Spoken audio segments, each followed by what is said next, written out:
sa atong tanang mga televiewers sa Sinso Samis Youth Channel. Dining adlaw ato ang interview para ato ang tuhaan og mga impormasyon ang ato ang City Planning and Development Office Officer si Ms. Melanie Sempres. Unang-una ma'am, imuhang greetings sa naglantad po karon sa TV o sa social media. Maayong buntag sa tanan no, sa tanang lumulupyo sa Ozamiz City o sa tanang viewers sa Ascenso News Channel o sa social media sa ato ang connected sa Ozamiz City. Kumusta man ang ato ang sina karon sa CPDO ma'am kasi ato ang mga implement inline po sa mandate sa ato ang mayor. Nadunggan na mo aduna tay gitigay nga CLUP. Kumusta naman to siya? Yes sir, we conducted a series of workshop last year pa, October and then May, and then just last month gakamulo pa ta og kanang update sa ato ang land use plan kay gusto sa atong mayor nga sakto ang ato ang mga lugar nga dito mga designated places for a particular development na atay mga barangay nga ato ang giplanohan nato nga himuan nato og future development, mga rural barangays nga puhon-puhon mo ay mahimo nato nga new town center. Ang purpose pud ani ato ang CLUP kay para mag-guide pud ato mga katawhan nga o kung asa-asa nga mga lugar o unsa ang mga ideal nga mga structures nga pwede sa isa ka lugar nato kay namo gud mga areas nga gitawag og mga no build zones, which is dili gid siya pwede nato nga tukuran mo nang ato ang CLUP ato yung ipaklaro didto ang ato ang pag-designate sa mga areas to guide the residents of Ozamiz City sa ilahang mga future mga developments and pagtukod sa ilahang mga residents. So, tungod ani ma'am, dili na ka basta-basta mo dugon sa imig pagulingon na yuta.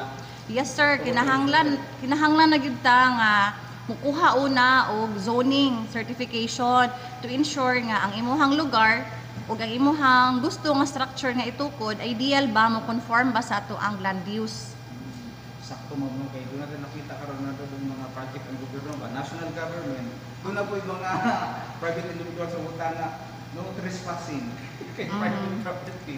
So mo na siya purpose karon na doon na tayo gipagay ng SLUP para Yes, sa sir. mga panahon na 10 years from now dili Yes, na sir. ina Dili siya gubot kay nanatay area nga gi-designate nato for kanang activity for industrial, for kada siya commercial lang gid siya tanan, residential, especially sa kanang dapat gi-designate nga halang dapit ang ato ang landfill nga layo siya sa population nga dili pud siya nga dili kayo makakuha og environmental impacts.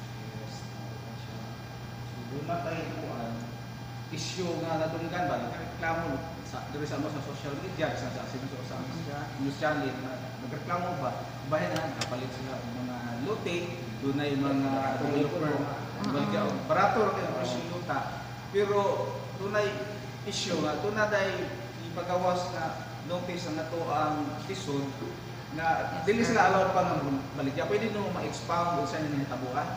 Yes sir, medyo nakakuan gid sa mong atensyon kay just yesterday dito na ni ato sa opisina nagreklamo kay dili siya katukod siyang balay kay kulang og papeles ang iyahang napalitan. So mo nang giawhag na ako ang mga katawhan nga o mga prospective buyers to always ask sa license to sell sa ato ang mga developers or sa brokers or agent nga nagbaligya sa inyo og yuta kay ngano man na siya nga ato ang pangayuan gyud ipasecure nato ang mga namaligya para kita mismo na atay peace of mind knowing ang ato ang napalit na yuta, atong na-invest, atong kwarta nga nagawas, napunta gid sa sakto. Kabaluta nga ang ato ang pag-purchase sa yuta is in accordance with the law. Dayon, ang LTS po, isa po na siya sa kanang proof nga ang kanang yuta, ang ilang gibaligya, ni conform siya sa ato ang land use and zoning certification. Dayon, zoning ordinance, I mean. Dayon, kuan po na siya sa mga possible nga legal issues and disputes kay syempre, ang developer or ang agent, maka-provide sila og license to sell pasabot legit ang ilang transaction. Mo na siya nga atong required gyud nga makasubmit kay naamo goy areas nga gibaligya nga dili day siya pwedeng balayan kay nabaron sa bakilid or naa sa mga hazard prone areas. So kanang license to sell ma'am, asa na mo? Ang license to sell, ato na siyang makuha dito sa DSUD, including the certificate of registration. Then, ang reminder lang po na ako kay naamang good po yung mga developers nga magpakita sa ilang license to sell. Pero, ako i-remind ang mga katauhan nga pag naipakita ang developer nga license to sell, make sure to check the content. Kay ang license to sell nato is issued per project, per area, per block and lot numbers. Naka-indicate yun na siya dito kay nahitabo din nga naigipakita nga license to sell ang developer pero nakabutang pagadian. So dili siya pwede diri. O ang kulang mong tag awareness sa ato ang mga katawhan nga ang ilaha mong nakuan is like, pag as long as na license to sell ang ato ang pagsabot kay rog lisensya lang bitaw nga i-renew na to yearly or every 3 years. Dili na siya. Ang license to sell is per project. Per project. Per project. Oh, dili siya, sir. Kung ako Okay. tag niya sa yuta ma'am, magpabagya ko license to sell kaya ako ibaligya ang akong yuta. Yes, sir. Magkuha gid ka dito og imuhang license to sell, imuhang iparehistro ang imuhang yuta. Pero una, before ka makakuha og license to sell, kinahanglan ka magkuha og development permit sa city. And always make sure nga ang imuhang yuta nga ibaligya is mo conform sa land use. Ang required ana for subdivision project, ang land use is supposedly a high density residential use R3. Kung agricultural na imuhang yuta nga ibaligya, which is mostly maoy nahitabo karon, puros mga agricultural, kinahanglan pa na nato siya i-request for reclassification.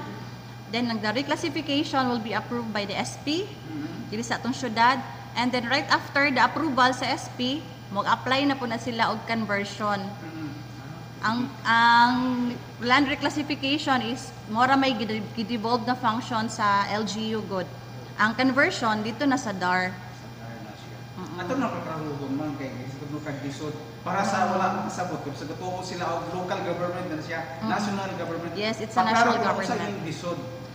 It's a national government, it's a Republic of Human Settlement and Urban Development. Located ni sila sa Cagayan de Oro, Region 10. Dito ta mo duol sa ilaha or pwede na po din nyo sila makontak through their FB page. Pwede po, og naatay mga developers or mga agents, brokers nga nag-offer sa inyo og yuta, you can always check their license kung legit ba sila nga developer and agent dito sa portal sa DSUD. Makita dito, i-search lang nimo ang name sa developer, agent or broker, makita dito ilang lisensya. Buto sabot kanin disod kung siya nakakag-guidance Yes. sa mga seller ug sa panpod kanang mga developer ug katong mga buyer ko, di ba? Yes sir, yes sir. Yun sa may tabo ma'am, kato nakapalit bitaw ma'am, then pinanakulan, gatag sila nga tapos pula din, wala na itong mga itong namaligya, kung yuta. Kumusta ang nabayan?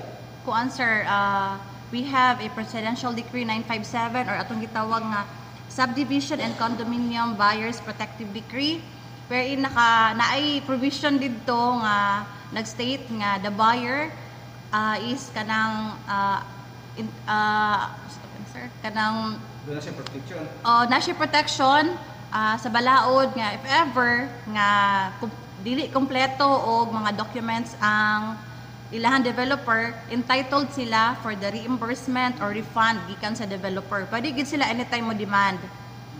Pero naay mga cases dinhi karon mo na yung mga naabot sa amo nga mga reklamo nga ning demand sila og refund. Pero ang developer muhatag sila pero naay kondisyon ilahang kaltasan og 30%, which is dako ra pod kayo ang 30%, then dili pud sila ka-provide og whole amount nga refund installment ilang gibuhat. So in short, leksyon ni sa mga buyers po. Yes sir. Kinahanglan ka na to sa tao na itong legal, legit ba ang maligya o luti na ito gusto mong palitan, gusto itong mukha o subdivision, makapalit ang luti. Painggan yung mga Ato klaro, legit pa, kaya parang dili kita problema po kung Mo gani advantage sir og magpakabana ta nga gusto ta ma-inform Especially during manggod sa barangay assembly, ginakandak namo twice a year, every March and October. Gamay ra gyud ang mo attend. Then kana nga mga panahon manggod, dinha ang daghan kaayo nga opisina nga moadto didto ang LGU ni mismo ni duol sa mga kada barangay para ma-address, matubag ang ilang mga pangutana. Kana siya na-discuss na siya namo ang kining pagbaligya sa mga subdivided lots during the barangay assembly. Then sad to say lang, dili gyud tanan interesado mo appeal sa barangay assembly. Na barangay nga pipila ra gyud. Lagi barangay nga puro senior citizen lang ang nag-appeal nga schedule ba yan na siya every weekend for the purpose nga maka-attend gyud ang mga nagtrabaho. Pero tagsa ra gyud ang mo attend nga mga professionals. Kasi sa inyong sa record ma'am, sa talaan sa inyong opisina ma'am, doon na kayong mga ceiling kano ang wala mga permit. Ana ako gi-prepare nga list of subdivision projects kay na tackle man ninamo during the joint nga committee hearing. Kuan ana ko gi-prepare din 27 ni sila ka buok subdivision projects, inclusive na ni siya sa katong nagbaligya lang og parcel of land. Ako lang po din iklaro sir no kay ang mga tao is na confused kung sa hindi pasabot sa subdivision project. Even ako, kung wala ako nagtrabaho sa planning office, dili ko ka balo nga ang the mere act of subdividing the lot and i-offer nimo siya sa public para ay baligya is already a subdivision project. Ang ato man kung pagsabot sa subdivision project, kung sa kanang simple lang nga pagsabot, subdivision project na agi developer na ay balay nga itukod, dili din na siya ang pag-subdivide sa yuta, subdivision project na gina siya, which is maupod ang mga rason nga ihatag sa atong mga developer nga wala sila kumo development permit, wala sila license to sell, tungod yuta ra ilang gibaligya, pero sayop na siya kinahanglan gyud ang ato ang license to sell ug development permit prior to selling. Relation ani karon nga mga example ng mga issues sa reklamo. Wala ba gibuhat ang CPDO in isip collaboration sa other law enforcement agencies para ma-address ang maong mga problema? So far sir kanang wala pa gid may kanang na call nga mga other agencies to stop this kuan kanang illegal selling. Ang amo lang gibuhat makabalo na magubi sa opisina nga naay nabaligya didto og subdivided lot kung ang nakapalit mag-process na sa iyahang balay. Pag pangutana namo, pagpangita namo siyang proof of ownership, usually ang nahatag pa nila is tax deck pa naka-attach and then the proof of kanang deed of absolute sale. So wala pa na transfer sa ilang ngalan. Dili man nila madadali transfer ang subdivided lots kay even the ROD gina-regulate na pud na sila sa DSUD nga pangitaon gyud ang approved subdivision plan. Sige.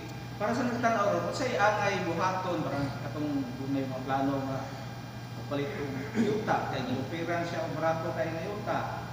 Luti or dako-dako nga yuta para mapukuran og kalay ba? Mapukuran og compound para sa pamilya.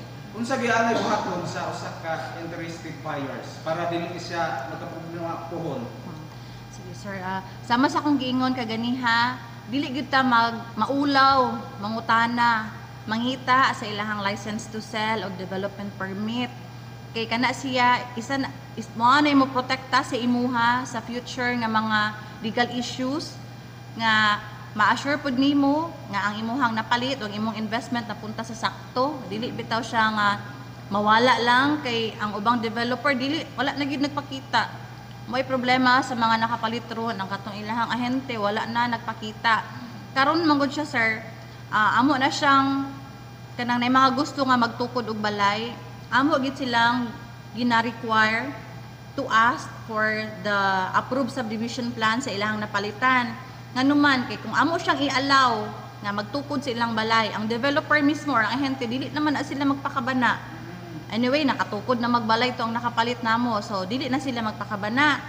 Manang amo na siyang gi-regulate jud karon nga pangayuan gid namo sila approve nga subdivision plan or approved development permit para ang katong nagbaligya ma-oblige gud siya to process kay daghang magreklamo sa iya daghan mo demand for a refund mo na siya way pod namo nga makontrol pod ug ma-stop ang selling of subdivided lots kay so far karon naa naman tay mga namaligya nga ginihinay na sila comply kay ilahang mga buyers mareklamo man daghan naman ang nagreklamo mo nang sila gihinay-hinay na sila comply mo nang ang uban na adinhi nag-request na sila for a reclassification which is moogid ang pinakaunang step nato to make sure nga ang ato ang area ang ibaligya mo conform sa ato ang land use.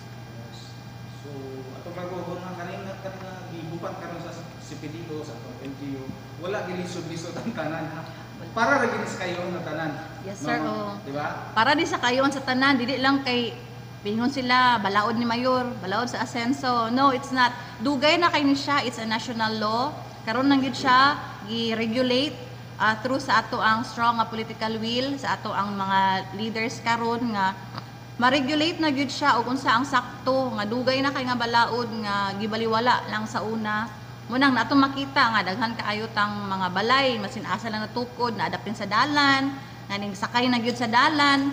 Mo nang karon gina-regulate including ako na lang pong i-take ning opportunity to explain and ipasabot sa mga tao ngano pag mag-repair ta sa atong balay, mag-construct ta even atong yuta kinahanglan gyud ta mangayo og zoning certification kay og for example atong yuta na ana tungod sa highway kinahanglan gid ta nga moagi sa zoning para matagaan mo og guide, mag-guidean mo kung pila ka meters mo setback.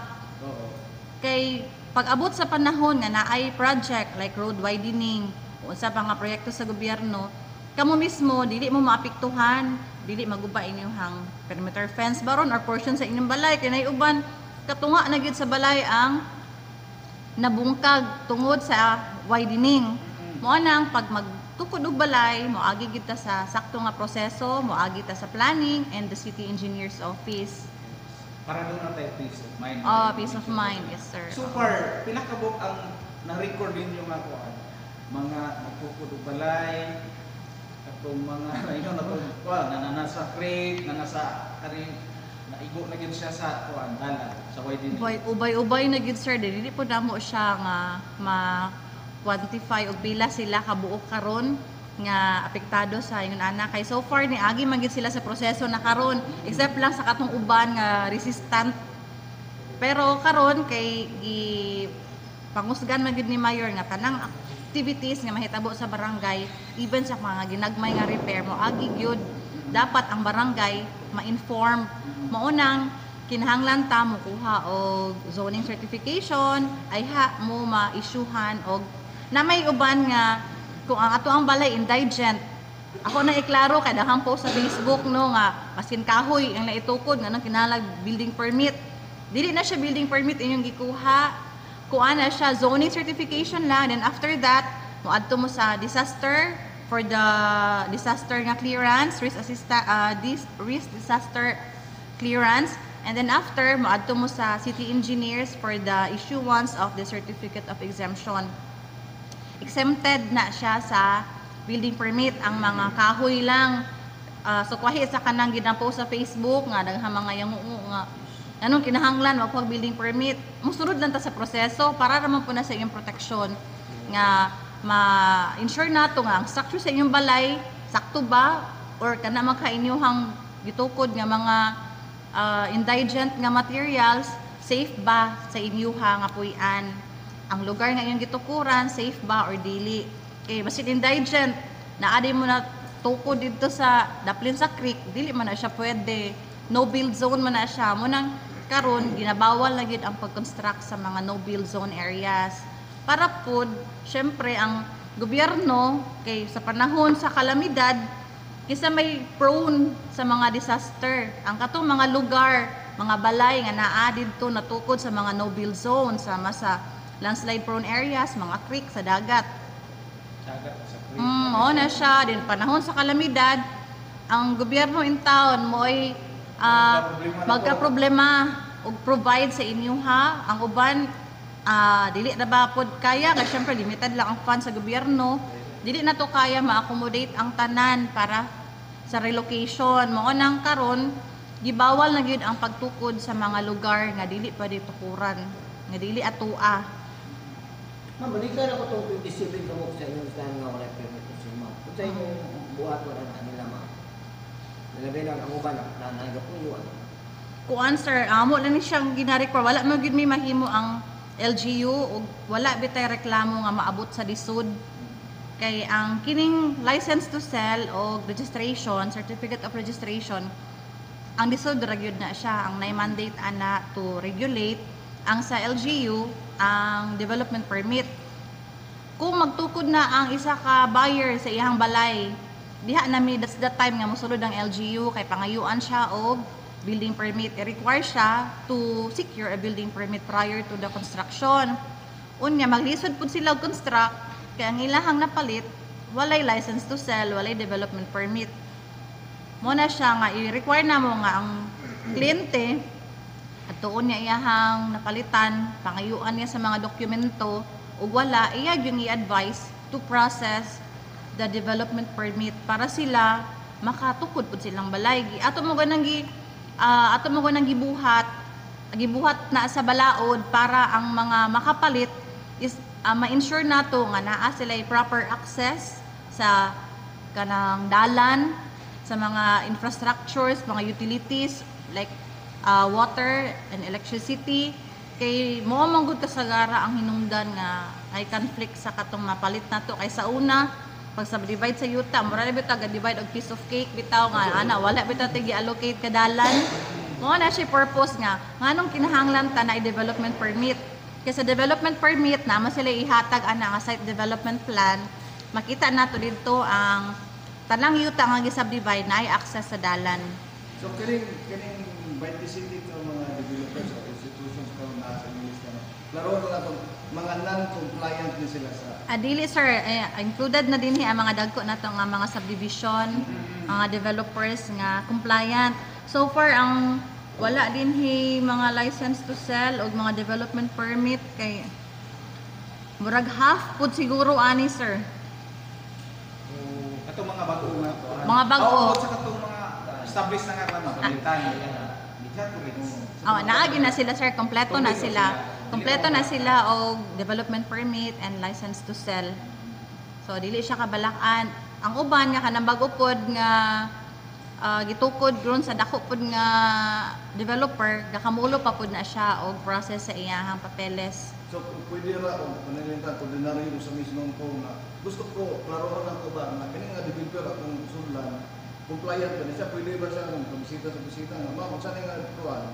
I mean, ka naman hindi ka klarohan kung pwede ba niya siya, angay ba niya, compliant ba niya siya sa mga ba? Yes, pwede kayo sir. Ang pinakadali nga mabuhat nila, moadto sila sa website. Kinana magyud tay access karon sa internet no kay kuan na magyud ta kaning nakuha naman kita sa smart city, then kuha na natin access halos tanan sa internet na naman tayo mga piso-piso nga hulog-hulog, dali ra kaayo. Muadto lang sila sa portal or website sa Lisod, i-search nila ang name sa developer. Mo ni pinakadili nila nga mabuhat nga nara sila sa ilang balay. Kay the moment nga makita nila ang developer nga naay license to sell, pero i-check lang po daw asa nga particular area, makita man dito unsa nga area ilang gibaligya, unsa nga barangay. Pag naa sila license to sell, pasabot, kompleto na sila papeles, na sila development permit. Kaya ang license to sell, dili na siya i-release sa Lisod kung wala sila development permit. Klaro kayo. So may para doon ay peace of mind ang gusto ng mali. Ato dito mga puti-puti gila ang security server. Oh, sakto. Kayo hanap pa sa tanan ko. Doon na lang pumutana. Abot, hindi ba nila ba? Doon na mo nag-fans Facebook ba? Pugod siya ang kundo unit diri sa usamin sa hapon ko bakit ito. Daghang po na interest. Kung sa ikuan na to, kung sa status o legal po siya, legit or ano ba ta palit ato? Yes sir, kana nag-process na to siya sa iyahang dokumento. Ang kana mga condominium project, ang approval po nato ana sa development permit dili sa LGU, sa Lisod. Ang sa LGU kay mga subdivision projects lang. For condominium sa Lisod. Pero moagi gihapon na siya sa ato ang buhatan sa city planning for the locational clearance. Kung ang ilang area, pwede ba siya tukuran o pila ka stories ang allowed din ha kay mangayuan man na siya namo og ka clearance. kay ang eroplano ba sin obstruction siya ba. So pangayuan siya na mudaan anang ka-up clearance and then katong clearance sa DENR ECC. Then napo na siya clearance pod sa lain nga mga offices diri sa LGU prior to the issuance of the locational clearance. How about man ta kung hindi na yung muagi sa inyo ba illegal na yun nila, sila na yun mismo magbuhat o sa may tabo nila nakaroon pa po counter niya. Ang kanang mga nagtukod na bitaw sir nga walay building permit, ang in collaboration with the City Engineering's Office, nagkandak na po na sila mapping sa mga buildings which is daghan jud kaayot ang mga old nga structures nga karon pa gyud naguha og building permit. Kay before wala mo gud siya regulate, pwede ra ta mo tukod anytime unsa kadas-asa kuan ana. Karon kay gi-require naman gid sila nga magtuko mag secure og building permit, mag-impose kitag penalty. Doble ang penalty sa city planning for the locational clearance and then dito po sa city engineers for the building permit. So, sakit yung kayo. Oo. Natuman sa proseso. Maigo, nagdihapo. Hindi magkakalusot na niya. Ganyan pala, hindi magpili mga Nay uban nga nakatukod na, then nay makasita taga barangay mo nang kuan na gid ni mayor, giapilan niya ang sa barangay nga dapat makabalugid ang barangay sa tanang construction nga tanang activities nga himuon sa barangay, ma-inform gyud si kapitan kay siya mismo or yang sakop mo imubadlong kung naanay magsugod og tukod dito sa ilahang barangay nga walay saktong papeles, pangitaan naman nila. So that's the time nga maadto na dayon ang kliyente, aplikant sa among opisina para to secure the zoning certification. Pero kayo, dili rin nila siya usapin sa mga business sa Davao. Yes, Cebu. yes, sir. Stricto rin kayo ng buwan. National gina siya nga balaod sir, dili na siya kay sa local lang. Mo gina siya mandate gina siya, required gina siya nga ang tanang structures nga ato itukod naagi tay building permit to ensure the safety. Syempre safety good no kay magtukod tag balay kay check man po na sa city engineers ang structural niya, ang foundation kung kaya ba na niya, kana ang haligi kaya ba niya mo parog sa pila ka stories nga ilang itukod kay simbako ug ingon ana mo collapse ug sa panahon sa kalamidad, earthquake, dali ra gyud mo collapse ang building. Last siguro ma'am, kung doon na to, iingon sa kayo na to last na press briefing dire. Ingon to siya na kuan na ipublish ko mga pangalan mo, 20 city kalistahan sa mga kuan. Pwede ba na to mahimo na siya karon pila ka adlaw kan karon? Actually, nako gi-prepare sir, nani siya, ako pa ning i-endorse ni Mayor. Mangayo lang ko anin niya clearance and approval na pwede na nako siya i-publish para ato apong mga katawan sa usamis ma-aware and ma-inform sila kung legit ba ang ilahang palitan nga yuta. Kay naala po nga ato sa opisina nangutana og scam ba daw ilahang napalitan nga yuta. So dili pod mi pwede mo storya nga na scam sila ang kay naa man gid ang yuta. Ang problema lang walay sakto nga papeles, walay sakto nga permits. Mo na siya nga kinahanglan gid sila mo ato sa opisina. Kay naora ba tay ako lang po ni i-answer kay murag daghan pong nakabalo ani nga naay problema sa isa ka developer ay isa ka katong nagbaligya og yuta nga naay land dispute. Nagka problema sa owner kay lahi ang nagbaligya, ang mga co-heirs nareklamo kay nganon nabaligya ang tibuok yuta kay ang gi-present lang sa katong nagbaligya kay certificate of administrator gikuan siya as administrator sa yuta pero portion lang di ay sa yuta ang gi-allow siya to transact, dili the entire nga property nila. Nahitabo man gud gibaligya niya usa ka developer kana isa ka tag-iya gibaligya niya tibuok yuta nila, then there comes sa katong mga co-owners niya nga natingala siya nga daghan na kay nagtukod og balay sa una pa mo ni panahon, so wala na regulate ang ato ang DP. Muna siya, nakabalo po mi ana sir, kaya naka-receive mi og letter from the SUD. Ila man ang i-endorse sa amo agad. Tanang mga reklamo sa mga buyers, pwede na sila directly magpadalag letter sa DSUD, kaya ang DSUD, ila po nang i-forward sa amo for information para ma-aware po ang city nga naa ay nagbaligya o subdivided lots diha nga lugar. Sige ba, final na siguro, imuhang mensahe sa nanantaw nito karon before na to tapuson ang atong interview.